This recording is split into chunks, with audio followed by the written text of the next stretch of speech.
Call the roll. Councilwoman Hayner. Councilman Kitchen, Here. Councilman Secreto, I'm Councilman Van accounted- Cleef. I'm accounted for. I'm over here. I'm fixing the sound here. And Supervisor Quigley. Present.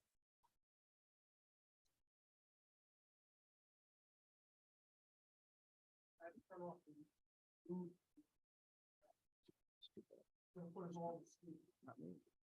Thank you very much and welcome to the Town Board Workshop for Thursday, March 2nd, 2023. I hope those out there in the internet world can hear us. Yes. Can you indicate that you can hear us? They can hear.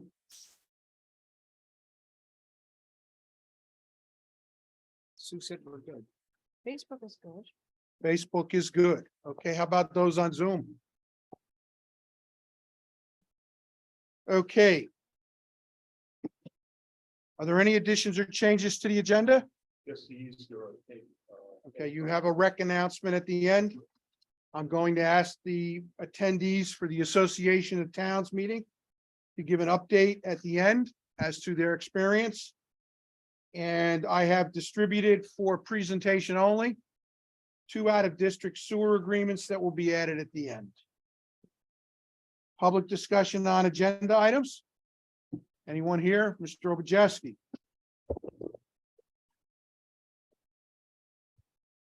Good evening, Mr. Supervisor and Town Board members. Regis Obujeski here, 170 Ledge Road, town of Kingston, town of Ulster. Whoops. I don't know how that happened. Maybe. Please. My question is on the agenda, the first item. If you would be good enough to explain why you're even considering this, because just from my point of view, it seems irregular unless you're looking for a method to fast track an egg deck for a We'll green. explain it very clearly. Okay, great. Thank you. Any additional comments? Questions? Thank you. Communications, Ms. Reevy? Committee reports, finance? Finance Committee can report that we have met regularly reviewing the financial expenses and for each month. And we have added in a new aspect of review, which is going to enhance what we're doing. As a side point, while at the State Association of Town meetings, the State Comptroller's Office, when they see that the name badge says the Town of Ulster, we get high acclaim for our financial record keeping. So thank you to everyone and supervisor. Thank you. Personnel, Nothing to report. recreation, For recreation, let's see here, I got them numbered. The Franken Highway Department removed the docks down at Ryder Park. They'll be installed back in the spring. They're up at the highway garage getting worked on right now. Our basketball, the Biddy basketball is finishing up in 2 weeks. Kids have played 10 weeks, 15 teams of girls and boys. Everything went well. We had 100 kids in that program. Let's go in order here. I'll do the Easter egg hunt at the end of the meeting. Softball, if anybody has been riding around, we lost a pole down at the softball field. Snapped off at the bottom. Light went with it. We're in the process of getting bids in to have the all 6 poles and brand new LED lights put in down there. So we'll go green as the county wants us to. We're gonna help out best we can. I've talked to an installer in Sorgetes about him installing the poles and putting the lights in at a company out of New Hampshire that gave us the best price on lights. So we're in the process of doing that. The rec committee met. We've talked about summer camp.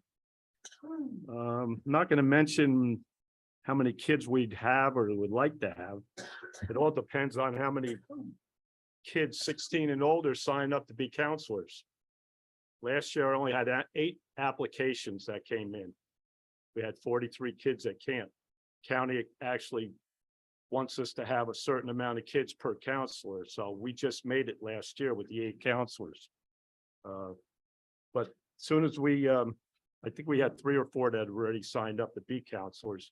I'll talk to the high school principal, guidance counselors, they'll send word out on a Twitter account, and the information will get out on that. Senior picnic. It was hot last year. It's hot every year down there. We talked about moving it to August. Joe B's usually does our food down there, caters our food. He's available on August 25th to do it. I mean, don't, need board approval on that or what? But summer camp will be over. Kids won't be in the way. And it won't be as hot as it was down there. Every year it seems to be really hot. So you're making a recommendation? I would make that recommendation of August 25th it was. So may I have a motion to move the senior picnic from the date that it usually has been held in July to August 25th, 2023? I'll make that motion. Have a second? All those in favor? Aye. Aye. Any opposed? Motion carries. You're authorized to move the date. Okay. All right, and I'll do the Easter egg hunt date, everything at the end of the meeting. You And can do that's it. Why don't you just do these straight right now? Do it now. We're okay. All right. You're all right. You can make a Um, Motion to amend the meeting and all that stuff. So the Easter egg hunt, we held hold at Post Park. It's gonna be April 1st. Rain date will be April 2nd. Be at 11 o'clock for kids 10 and under. We talked about we'll have face painting. Walmart usually donates 4 to 6 bicycles that we'll raffle off. Tons of candy. I think we had about 150 kids down there last year. So Post Park's a nice place to have it, a lot of room to move around. We section it off with age groups, little kids close, older kids further away. And I mean, it takes us half hour to put the eggs out and takes 3 minutes for them to collect them. So it's kind of like having Thanksgiving, 4 hours to cook and 15 minutes to eat, so. How are we gonna afford all these eggs? We're price of getting eggs? 1,000 eggs and Clayton's gonna help put the Oh. candy in them and, Plastic eggs, okay, okay. Chicken eggs are expensive. I couldn't hear you. I'm just gonna throw this out, it's up to you, but do you think we should start talking? Handing out applications for summer camp during the Easter egg hunt or not? What for? For summer camp? I wouldn't do it till we get counselors. Because if we get too many kids, then we gotta hand money back. So I'm sure Susie does not want to do that. So we should start advertising. That's right. We got it out there right now looking for counselors. The kids don't want to work. I mean, we were begging them last year. There was a time we were turning counselors away. Yeah, we used to have 30, 35 counselors. Anything else, Mr. Stacredo on record? Nope, that's it for rec. Okay. I will move on from committee reports to new business. Mr. Kovacs, you heard Mr. Obajeski's question today. Can you explain the reason that each governmental agency making a decision is required to apply seeker? Bond financing. Microphone. Yes, each governmental agency, when they make a decision, has to apply the State Environmental Quality Review Act to their decision. So this proposed resolution consents to the IDA they are taking action on a proposed bond, and they are determining that this is a seeker type 2 action. As a courtesy, they're going back to the host community, to the town of Ulster, asking us if we have any objection to their proposed action. Since there is no pending application right now before our planning board, I don't think we should have any issue with their bond resolution or their seeker finding. Jason, is this gonna in any way restrict the town's ability at the town board level, at the town planning board level to monitor, manage, restrict this job? No, it would not at all. So that it's clear, the IDA has a requirement to follow seeker in their bond issuance. And the town planning board, when there is an application for an action, has an obligation to follow seeker in relation to that action. The action that this resolution pertains to is only the bond issue, not the project, as it relates to the building within the town of Ulster. It is for a financing. Did I hit all your points? So we have a resolution consenting to the Ulster County Industrial Development Agency serving as lead agency under seeker for the Zinc 8 bond resolution. May I have a motion to accept? Okay, any discussion? All those in favor? Aye. Any opposed? Motion carried. Ms. Reevy, you're hereby directed in accordance with the resolution to pass this through to the IDA.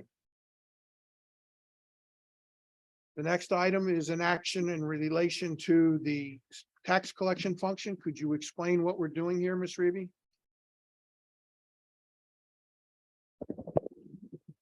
This is just a standard agreement that the town board passes each year to allow me as tax collector to collect taxes until June 1st.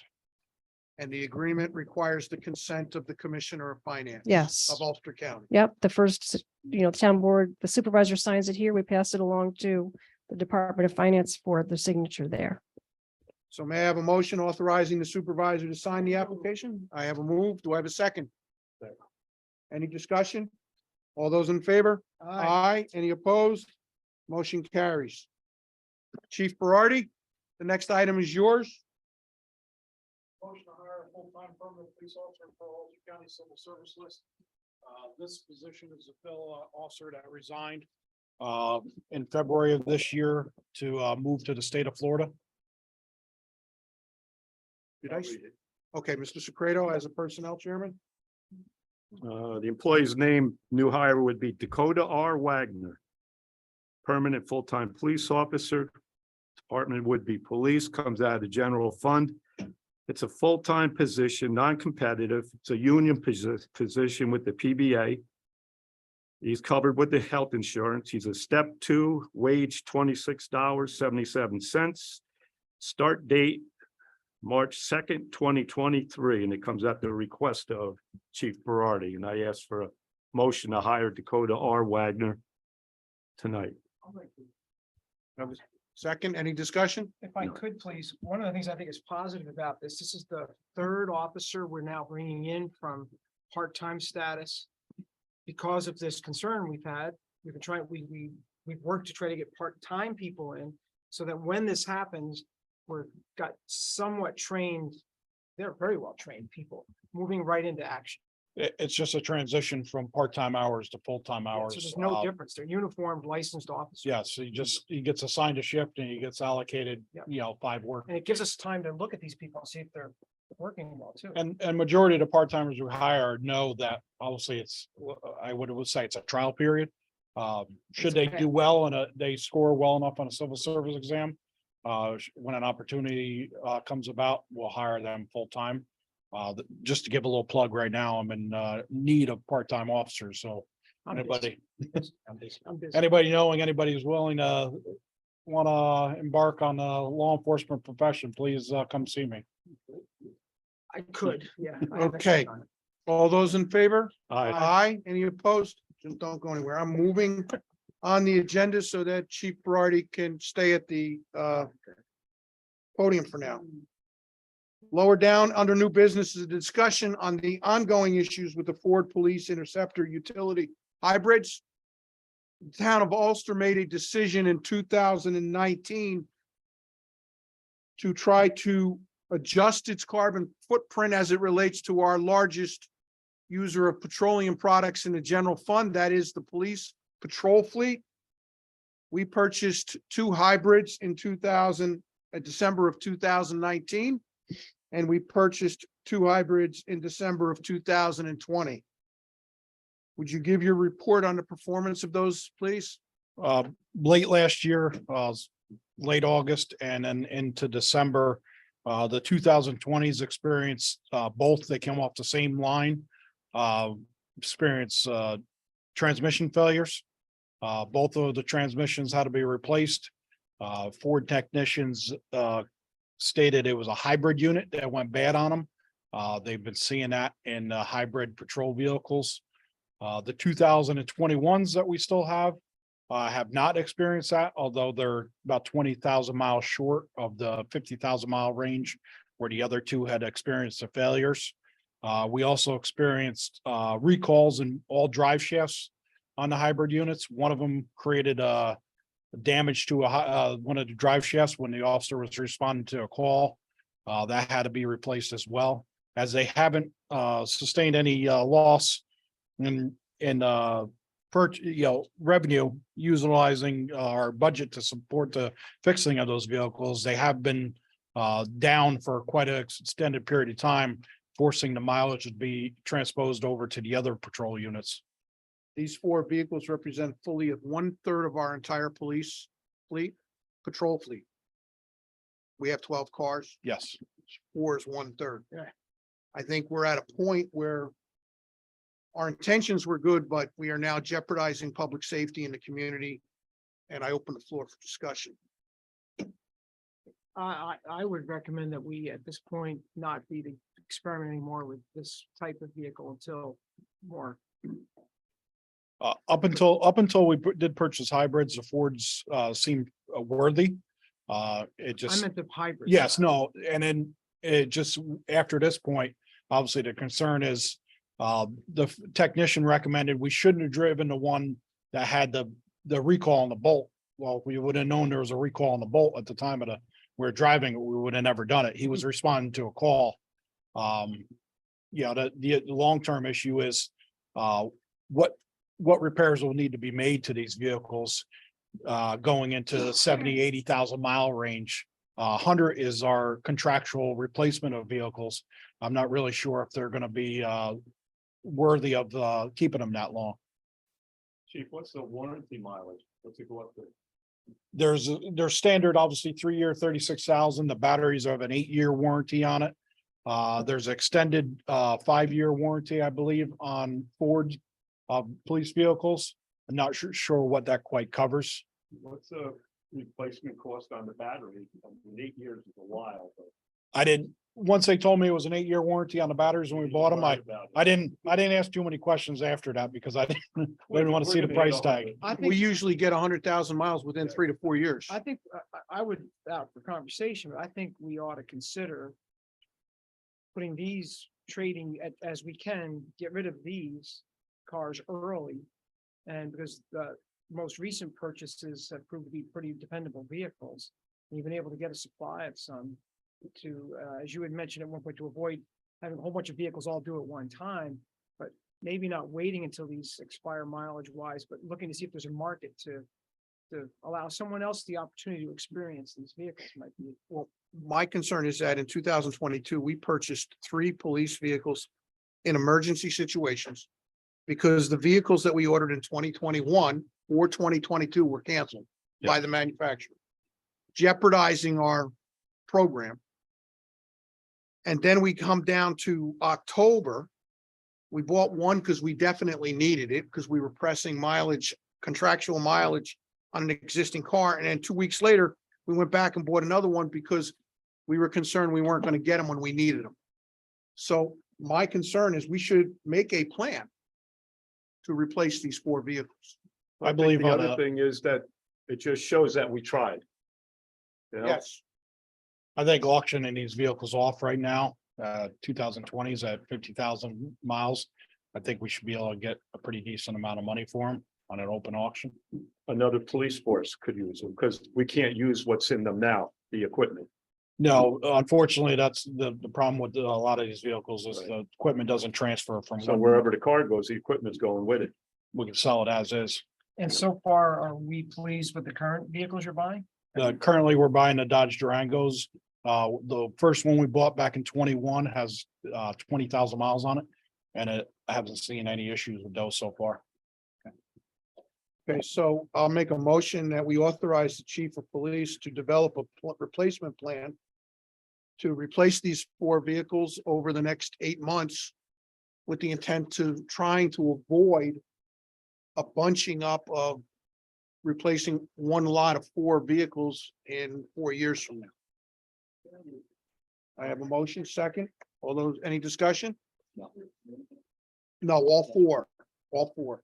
So it's a stepped process. All those in favor? Aye. Aye. Any opposed? You can sit down now. Thank you.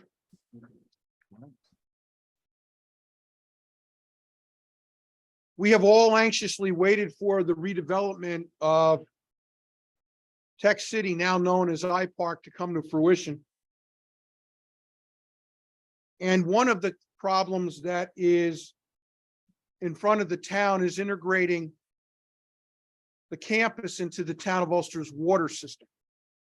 The project was built in 1953 with a water supply line from the city of Kingston and an exclusive right of supply by the Kingston Water Department to the properties now known as I Park 87.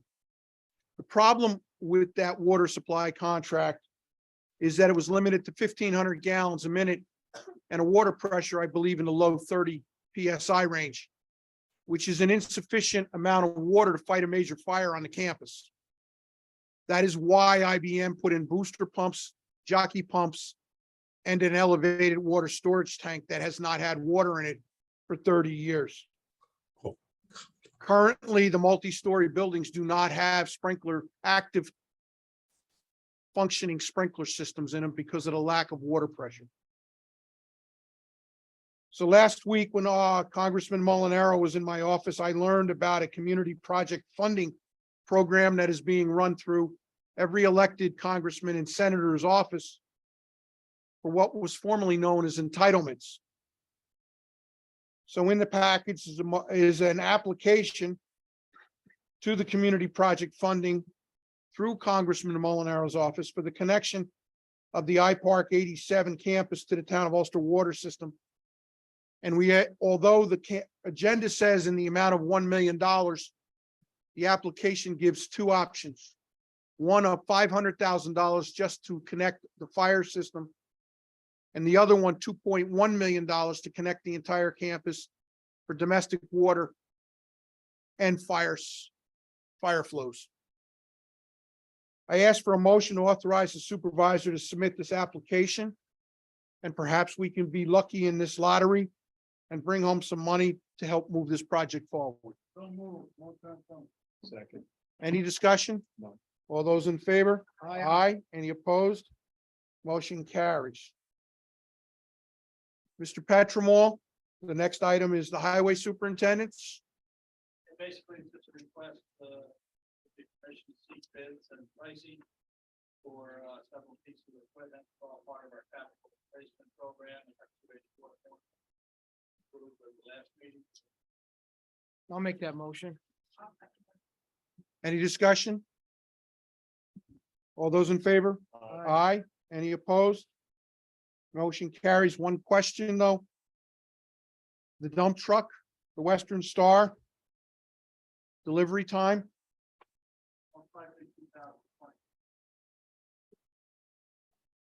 I would like to remind the town residents that we purchased a truck in 2020.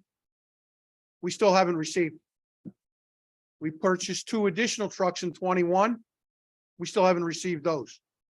So we have to be diligent in maintaining an order flow here so that when these trucks are produced and they are delivered, they meet our scheduled out of service date for our existing fleet.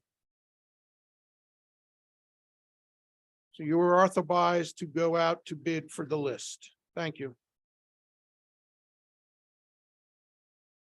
The next item is the discussion on the town of Ulster's participation in a multi-community response to New York State DEC's proposed modifications in interim release protocols.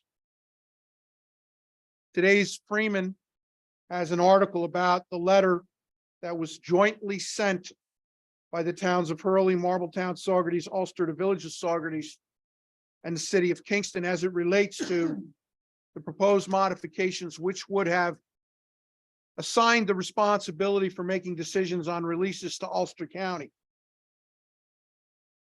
The towns, the city, and the village collectively stood against the reassignment of the responsibility and communicated to DEP that we believe that they are the most educated and knowledgeable party to make the decisions on the releases. We made it clear in our response letter that we would like to see increases in the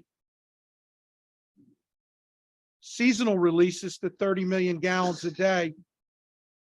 And in addition, we would like to see the DEP to increase its efforts to build public awareness regarding the lower SOPUS.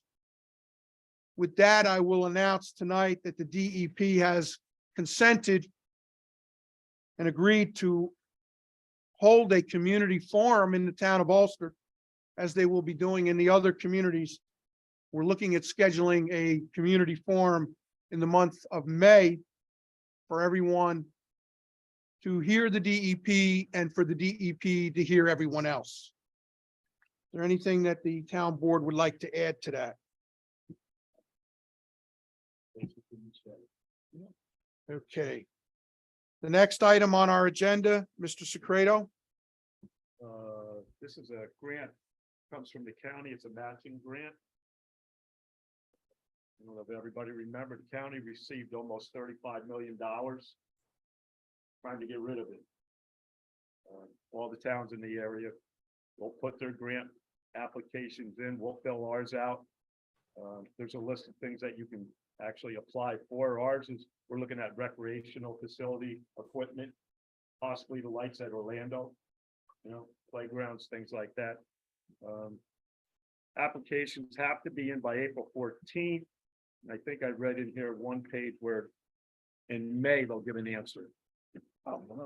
So it's actually pretty quick compared to, we met with Hinchy's office, myself, Superintendent Frank Petromall, about grants for lights down at Orlando Street. We applied for $50,000 from the state through Hinchy's office. That'll take a year. So working with this possibility of us using the 50 next year on the other field. So we might make out all right on this, hopefully. I mean, $35 million, everybody's gonna jump at that. So we'll fill ours out next, probably tomorrow or the next day, and get it in. So the program is designed as a $2 million max. 20 towns within the county, that's $100,000 each. I'm not certain that the towns of Hardenburg and Denning, or for that fact, the town of Kingston, will spend $100,000. So it'll be interesting to see what the county does with the monies that are not spent in those towns. I'll sit down with you and make sure we got everything right. Okay. Any other? Yes. No. This is a straight application. Yeah, it's a straight It's application. a I very got it. simple application. I mean, I can have Susie put it online and we want to still read it. I did the application for the $2 million for the Rupco project, and I did the application for the $500,000 for the water tank.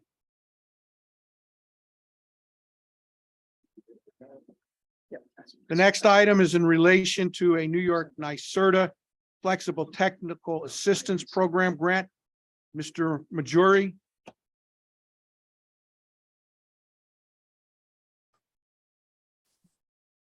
Good evening, everybody. This is a NYSERDA grant study that will focus on saving energy at the plant and also replacing technology that's come to the end of its service life. This will complete the whole plant study when it's combined with the 2019 study. So these two areas of the plant weren't investigated. This is the highest energy consuming area of the plant. Right now, the technology that we're utilizing is very intensive on energy, and we're looking for expanding capacity and saving energy. So that's the focus of this project, the study, and coming out with the piece of equipment that best fits the plant's needs and saving the most energy. Does anybody have any questions? Mr. Van Cleek. What kind of energy are you using? Gas, oil, electric? This is all electric. So this is powering, we're looking at new technology in blowers. Right now, we're running centrifugal blowers. They're 75 horsepower each. We have 3 units. In the summer months, we run 150 horsepower worth of air. That's a lot of energy. Right now, they have new technology out. They have turbo style blowers. Those blowers they got a wider range of operation. Our blower technology that we have, they're pretty much on or they're off. There's a very small margin of adjustment. The new technology has a much larger swing of adjustability, which can throttle back in the overnights when the air is not needed as much because the flow is reduced. And not only that, but they can produce more energy with more air with less power. So all of those things can be beneficial. They can also, because of the adjustability, they can increase the scalability of the capacity.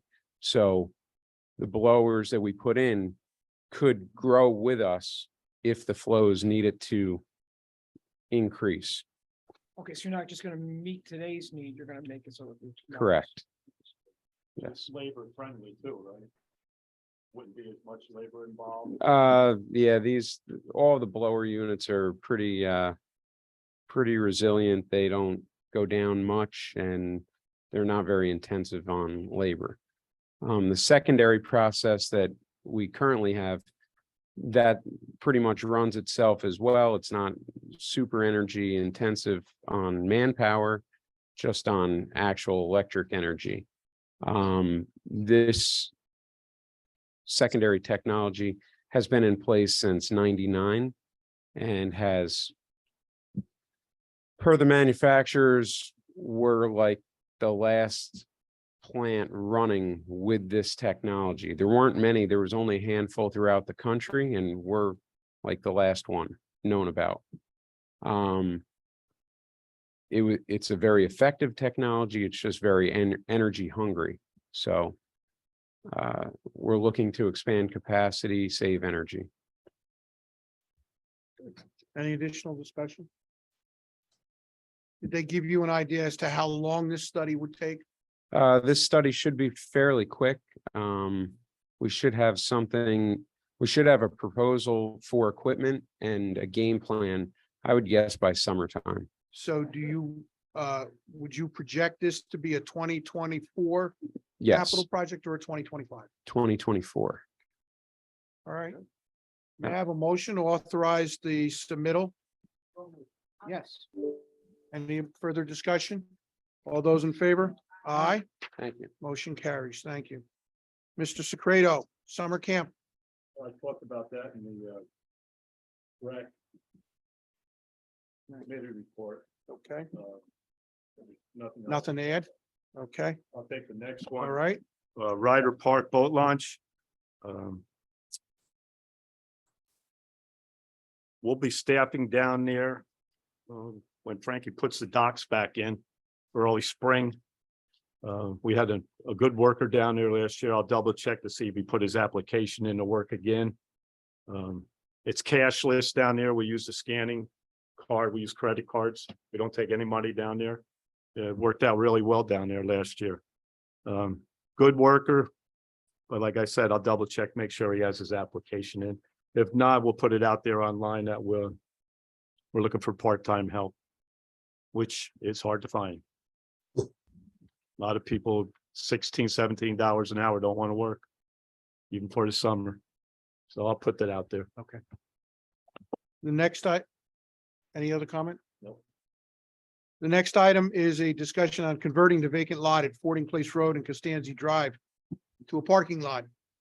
In 2010, Water Superintendent Paul Vogt made a proposal to the Town of Ulster Town Board to acquire that parcel of property that at that time had a metal garage on it for the purposes of moving the water department's garage facilities to that location and to essentially protect the water field that is in the woods behind it.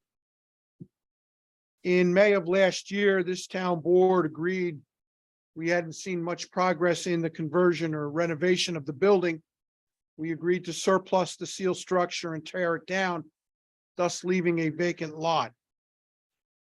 It has come to our collective's attention that the school district, Kingston Consolidated School District, is planning upgrades to the athletic fields on Fording Place Road that may present parking problems in the future. When the school district allowed the youth soccer leagues to play over there, the town was consistently receiving complaints from the residents of Parish Lane and that neighborhood of problems navigating the cars parked on the side of the road. Town of Ulster has a meeting with the school district on Monday, the 6th of March, to discuss their intentions. So I have made a proposal to the town board. The documents are in the package. A map based upon the survey has been distributed, showing the layout of approximately 60 parking spots and landscaping with plenty of trees. So I open the floor for discussion. I know there's been a major problem on that road with parking, right? Because people are parking and then emergency vehicles can't get through. So we're trying to take a piece of property that looked bad, put it back into condition, and then try to help out and talk with the school district about cooperating with us. But hopefully providing 60 parking spots should help. But then the school district is planning on graduation on that field. Well, I mean, but it's over there somewhere, right? Yeah, there's a. Okay, but anytime I've gone through there while there's ball games going on, there's illegal parking and there's been issues. So hopefully this can help that, and we can continue to work with the school district to remedy this problem, but hopefully it puts that property to good use. Sounds good to me. Talking with the athletic director from Kingston High, those fields over there, you're gonna have field hockey, lacrosse, possible softball, and they're talking about doing the baseball field over. The possibility of having 700 to 800 kids on every weekend, Saturday and Sunday, over at that field. 60 spots isn't a lot. But my problem is I don't want Frankie and the highway department, anything coming out of their budget for this. I want the school to pay for anything done down here with that parking area. There's no reason for us to pay for that. But those, and people are lazy too. They park on the road because it's convenient. Might have to talk to the chief of police, see what he can do about that, but. It could be quite an income stream. But it's dangerous down there when school is in and the people are parking on the side of the road. The buses are leaving. Yeah. It's very dangerous for their own children themselves. It's not even just us driving. These kids are starting out of the car. It's a real thing. And that street is lined with no parking signs. Correct. Any additional comments? Okay, we will continue our exploration on this improvement to our community. At the November 17th, 2022 town board meeting, concerns were raised by residents of the Glenary area about the grade crossing at Eastern Parkway.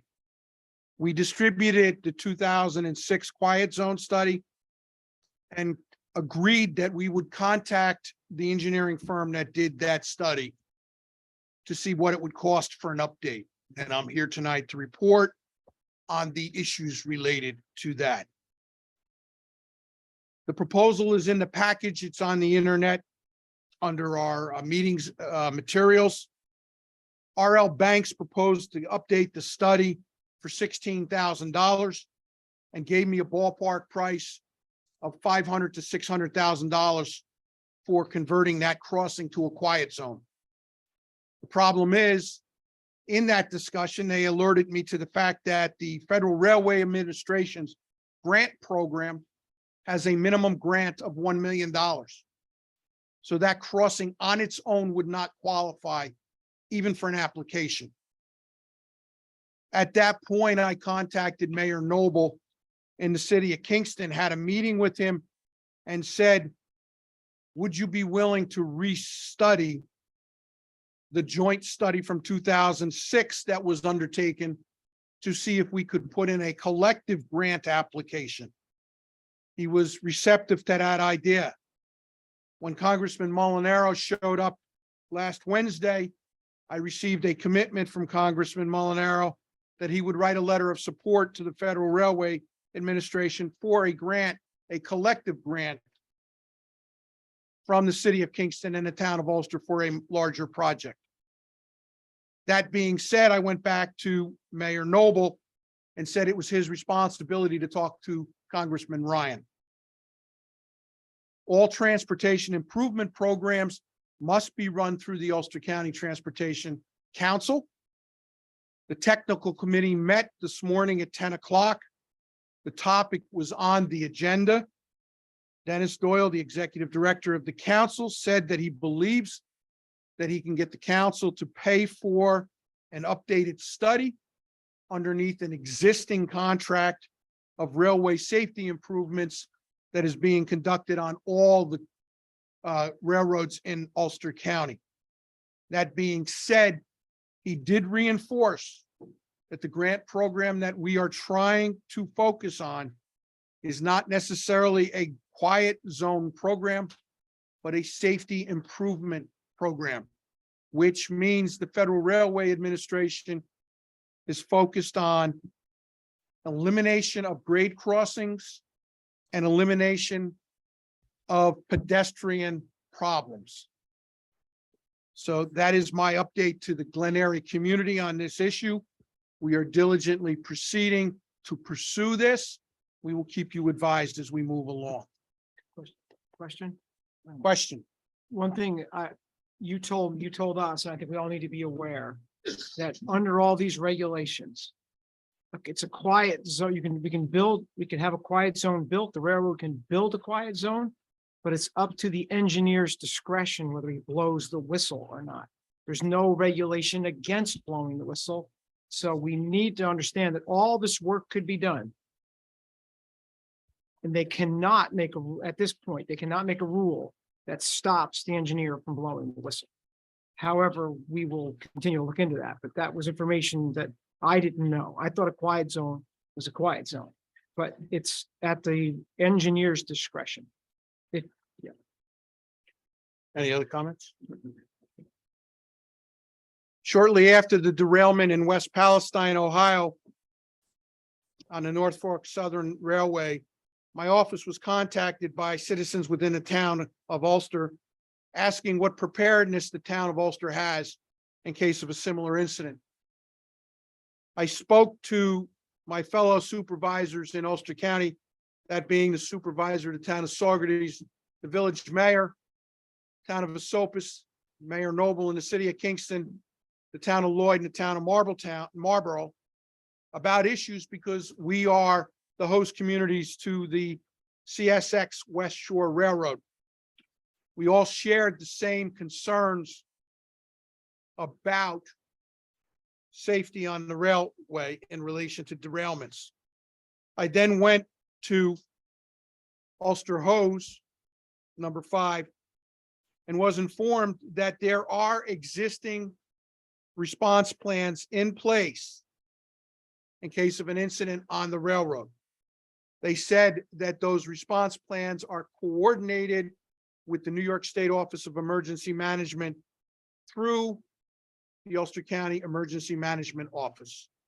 It was at that point that we, the supervisors and the mayors, collectively put a letter together asking the county executive to update those plans, and more importantly, to make a public announcement to the community that there are plans in place for a response, a coordinated response from multiple agencies, including the New York State Office of Emergency Management, in case of a disaster of this type.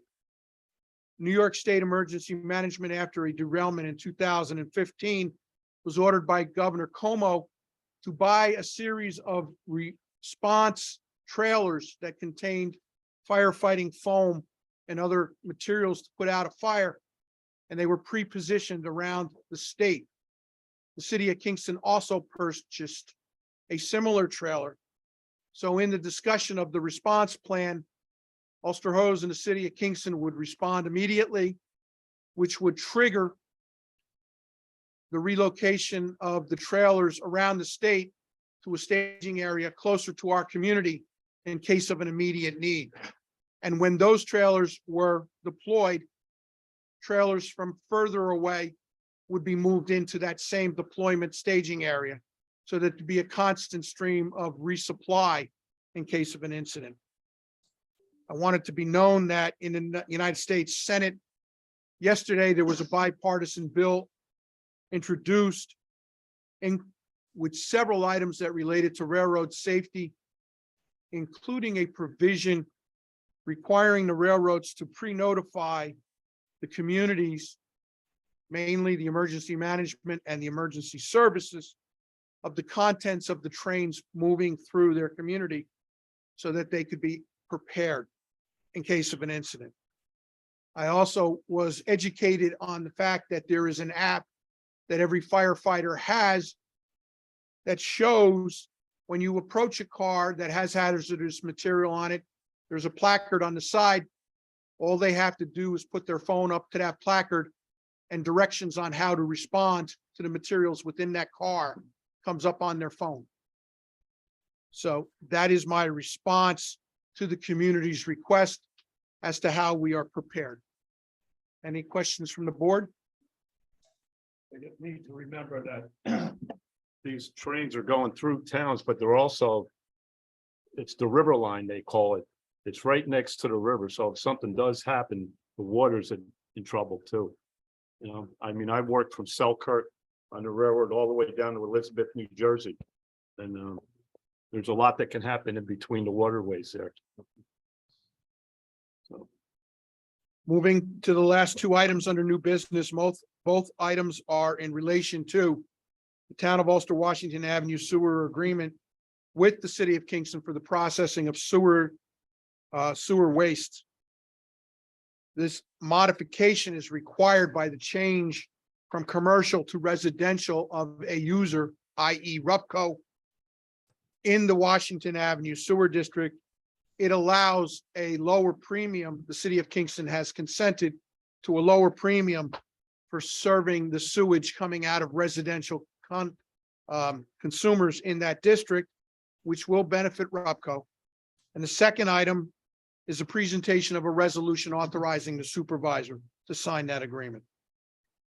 That concludes new business. We'll move on to old business. The first item is an update on the status of contract TU 221, the stormwater channel improvement for the community's knowledge. This is to address the stormwater runoff from the stream that runs down off of Route 9W, parallel to and through Breda Lone and Central Hudson under the railroad tracks down to the Esopus. The town had a design performed, and we went out to bid in the fall to construct the improvements. A lawsuit was filed by a property owner in the area. Mr. Kovacs, would you take it from there? One of the property owners is Arthur Boyce, and under this contract, the town was supposed to do some work on his property. Mr. Boyce commenced a lawsuit against Central Hudson, claiming that Central Hudson is responsible for damages to his property. He's seeking damages, punitive damages. I spoke to his attorney on several occasions, and he has reiterated to me, his counsel, that the town of Ulster is a potential defendant or third-party defendant in this matter. So I communicated to him that the town's position is that we would not be doing work on his property, on his client's property, without a general release exonerating the town of Ulster for any alleged damages on his property up until the present time. And last time I communicated with his attorney was today. Thank you. So the bottom line is the town is ready, willing, and able to fix the problem. We have a Mexican standoff. I don't think it's the board's position that we want to put ourselves and the town community and the citizens in further legal harm's way. So at the present time, the contract is on hold and no improvements will be undertaken until we settle the issue of getting a general release. How much money have we spent on this so far? About 38,000 in design. So we paid $38,000. And nothing's gonna happen right now. Well, we have a design that solves the problem. And I believe at some point, someone will come to their consensus and we will complete the And how project. much will the project cost to complete? The project was bid, it was estimated to be $600,000 by the engineer's estimate. The bids came in at $150,000. We had hit the market at a fortuitous time when a certain contractor needed work and he bid aggressively. We may lose that window. We may lose that window and that $150,000 price. Any other comments, questions? Ms. Reevy on tax collection?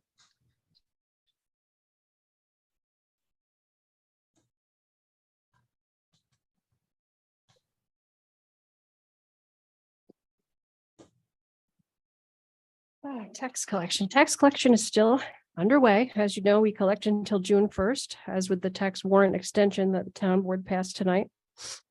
The total that the town of Ulster is given to collect throughout this season is a little over $19 million. To date, as of today, we have collected $16,728,000. Since my last report to the town board 1 month ago, at the first meeting in February, we have collected $692,140. As you know, the town has received its portion of the tax collection warrant, which was a little over $14 million. And just so you know, at the end of each month, the money just does not sit there. I write checks to the Ulster County Department of Finance. For example, today, I sent them the close of February's amount. So monthly, I'm sending checks to the Ulster County Department of Finance. So with the collection to date we are about 86% complete in collecting the taxes for 2023. Does that number include the taxes that were paid directly to the county by the larger taxpayers? That does not include that amount. We will get a notification from the county periodically that they've received corporation taxes. I have not received that letter yet. So in essence, to me, that amount is still outstanding. I'm sure that we'll get that letter very soon. That also includes New York State lands. That letter will be coming soon too. So it's quite possible we are much further along. Yes, that's true. I'll stay up here for the Yes, next the item. next item is a motion to award the bids for the water and sewer to purchase chemicals for 2023. On February 22nd, the water and sewer annual bids were opened. This is something that's done every year for the wastewater and water departments. For salt, the water department, the award is granted to US Salt at a price of $234 a ton for a 22-ton minimum. For water and wastewater, for the chlorine bid, there were 2 submissions, and the award is given to Slack Chemical at a price of $449.32 per cylinder. And each cylinder has a $100 deposit. That's the I conclusion. have a motion and a second. Any discussion? All those in favor on awarding the contracts? Aye. Any opposed? Motion carries. Now, the 2 items that we added late to our agenda. One item is a presentation of 2 separate out-of-district sewer use agreements for the Washington Avenue Sewer District. There were 2 residential properties on Sandy Road where there were septic tank failures. And Mr. Majuri was able to figure out a way to bring them into the district using a low pressure pump system that we have used in the Spring Lake Sewer District. So these agreements will be discussed and voted on at the next meeting. And the last item that was added at the beginning was a report from those who attended the Association of Towns meeting. Mr. Van Cleek or Ms. Hayner, the floor is yours. Ladies first. I learned a lot, actually, I'm really happy about it. Like Clayton said, every booth I went to and they asked me where I was from, I found it. I'm really happy that I was there. And had to talk to you. Which means a lot, because, you know, we're only one little small town in all of the other states. I have a lot of ideas of what to expect, but moving forward, I'm happy to, you know, set up my own at a time. And I, Can't hear a word you're saying. is your microphone not working in there? I didn't hear anything she said. I said that when I went to the booths at the, Thank you. you're welcome. When I went to the booths at the convention, they had lots of good things to say about our town, like Councilman Clayton said. When I said I was from town of Ulster, they said lots of plenty good things, and they, you know, said our town is doing great things. And, you know, considering that we're one small little town in all of New York State, because we know New York State is not a small state, is a big deal for them to recognize town of Ulster, what to me was huge. I learned a lot, and I have lots of things I want to, you know, discuss with the board moving forward. And that's it. You're welcome. I too was able to go and was able to attend some seminars that I found to be extremely helpful. Some for personnel, which we're going to start to work with and share with the department heads. There's just some old principles that just need to be renewed and reviewed and reminded.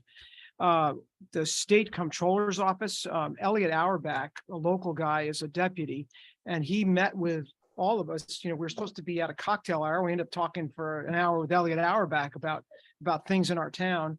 And it's encouraging how supportive he is of our town, and commented about how the state comptroller's office holds us in this town in high regard. And much of the credit does go to you for the accounting work, but it goes to something that was mentioned a while ago also, that all of our departments get along so well. And that is very unusual in the state.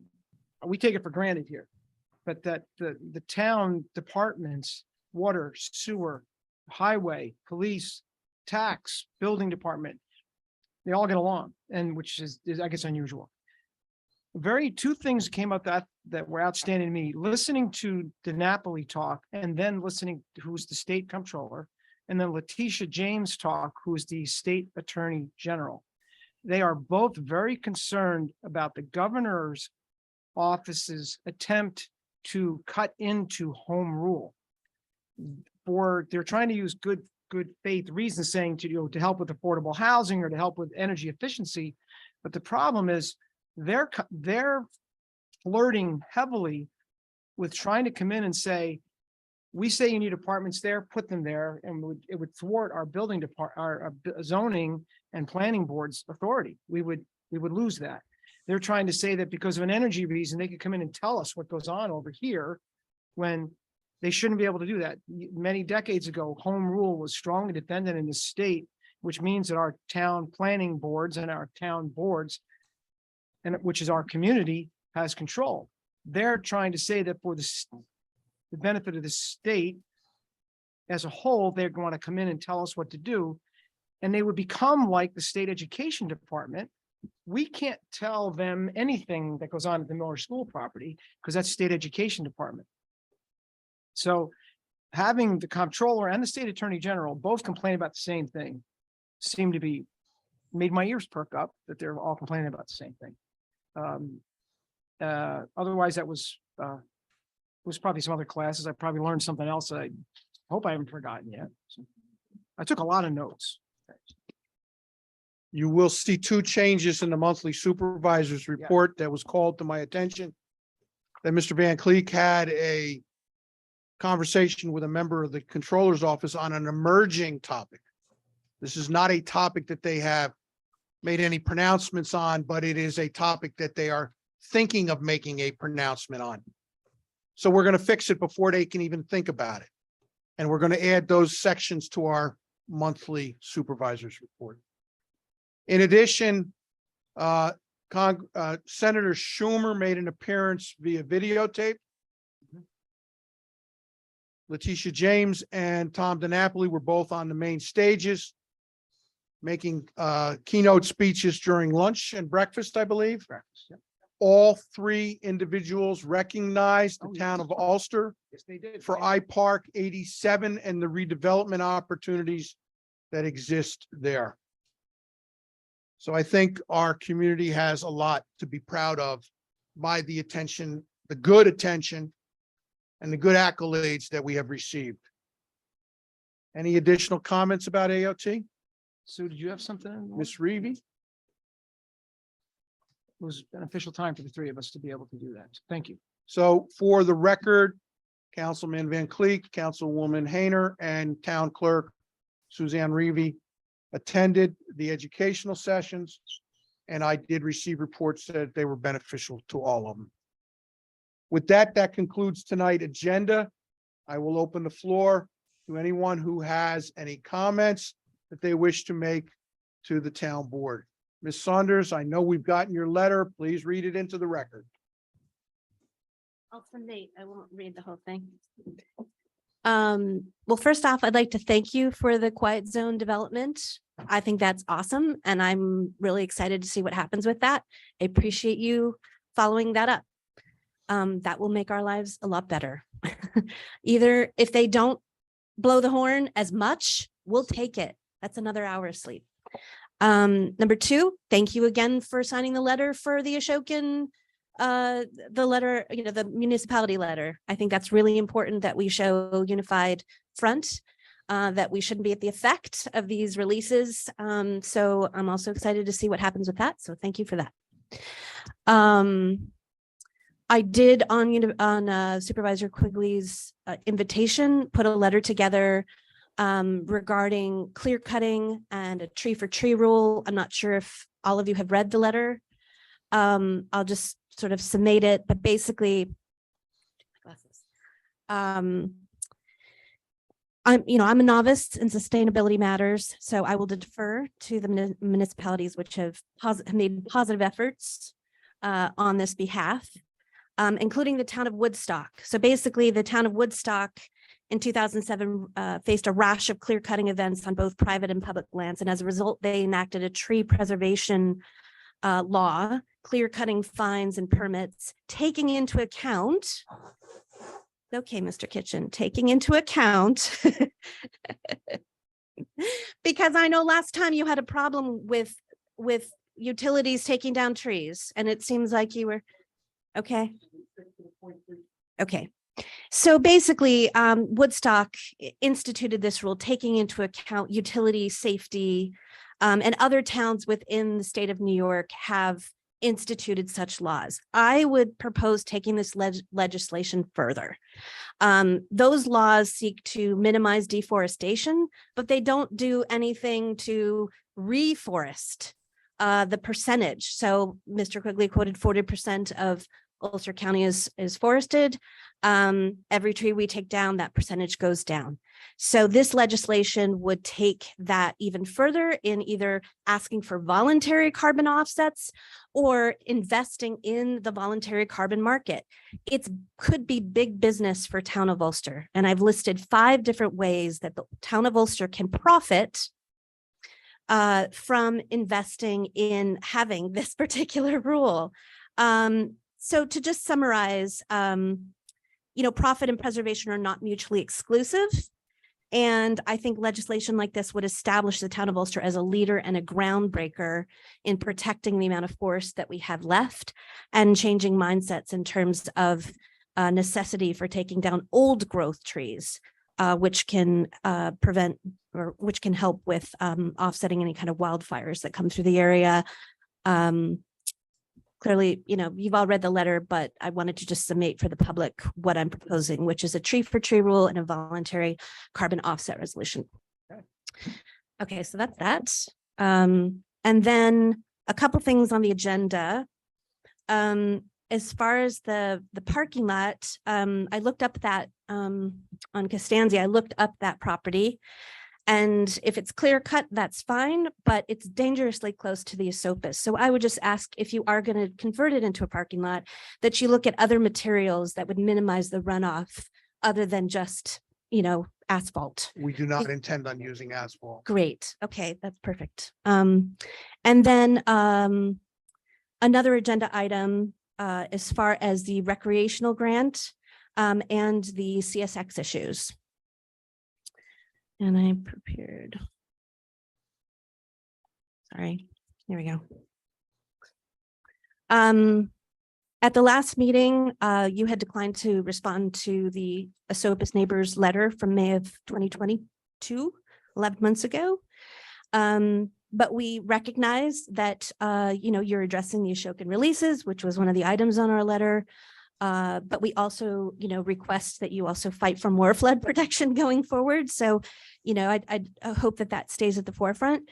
In light of the Ohio train derailment, and the safety issues brought to light as detailed in a recent piece in the Daily Freeman by Mr. Kimball, we respectfully urge you to reconsider your position on not responding to our concerns, specifically because the runoff from the Central Hudson site and flooding and seeping under and weakening the CSX track bed across from our homes on Glen Boulevard. Number two, the soil toxicity and testing the water quality to ensure the safety of residents, visual screening from the Central Hudson site to replace a natural barrier to absorb the runoff from trains, coming through and weakening that track bed. And then lastly, which relates to an agenda item about the Park and Recreation Grant, we had asked in that letter to allocate nearby public space for recreational use for our kids and dogs so that the CSX train shoulder isn't used as a recreational path by default. There are currently no mini parks or recreational spaces within walking distance of our Glen Eyrie neighborhood. And with no green space or sidewalks, we have illegal off-roaders that use that pathway. Dog walkers, our wildlife and transients are tempted to use that CSX gravel path because we don't have any other spaces to spread out. And that poses a danger to them and trains coming through.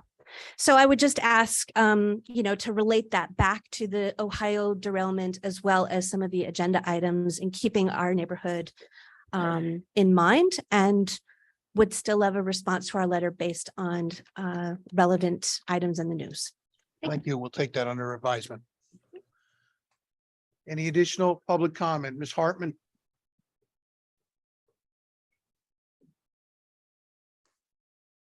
Good evening, Laura Hartman, 44 Catskill Avenue. Councilman Secreto, the grant that you're working on for Parks and Recreation, I would ask that you would consider, since you're talking about lighting down at the Orlando Ball Field, which is a great idea. Across the street from that is town land on Buckley, where the kayak launch is, right? That is a really beautiful spot to pretty that up, and also to protect that part of the Esopus banks there. And I guess it would be the south, that there's that corner. To me, it's one of the most beautiful spots. And I envisioned a bench sitting there on that corner. So if you could think about that, that's town land. And I know that there's a Kingston Land Trust parcel in the middle there. And I know they're not opposed to doing something, but that's such a pretty spot, and across from the ball field, families could really make use of that. So if you would think about perhaps adding that into there. And just a comment on the train issue. I think it's great that all of the towns have gotten together to make sure that we are prepared if something happens. But I also think we, as not only a community or a county, but nationally, have to advocate to prevent these things. The deregulation that recently happened with the train industry and some of the things that have come to light recently, I think we need to advocate for, so that we prevent these events from happening and not just be prepared for when they do, because of things that can just go wrong. So that's all I have to say. Thank you. Other than my dog did pass her therapy test yesterday. So when she's certified, I'll be happy to bring her in to deliver some therapy. My first question, is she licensed? Good. Twice now, because she lost the first one. Thank you. Any additional comments from the public? Yes, Mr. Quigley. Can you, I'm on Zoom. Oh, okay, go ahead. Name is Bob Lewis, have a residence currently at 282 Glen Eyrie Boulevard. I've been a part-time resident up there for probably well over 60 years. And here, there and everywhere. And basically I keep coming back and now I bought property because I love the place. The fact of the matter is, I was very impressed to hear about the preparedness by the different agency and also hose for an incident with the trains. Something I always felt that's really been missing, and I think it's gotten a little bit worse along their train tracks, is means of egress from Glen Eyrie Boulevard should those crossings be blocked and there's a real serious issue. Like a fire or spread of toxic or whatever cloud. And I don't know if anybody's looking at possibly some sort of a roadway that you could just get in your car, leave and get down someplace to get on a road that would take you someplace else. Right now you're faced with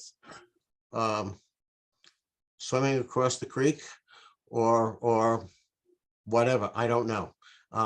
It's always been something on my mind. It's not just since the Ohio incident. It's something I've always thought about. Call me crazy.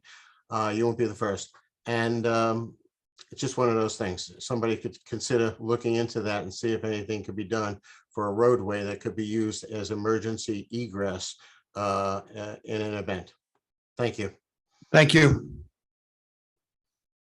I'll make a motion to adjourn the meeting. Any other public comment? From individuals on the internet? May I have a motion to adjourn? I have a motion. Do I have a second? All those in favor? Aye. Thank you very much. I want to remind you, we have a series of meetings coming up here in the next couple of weeks. They are all published on the town's website. Thank you. Thank you.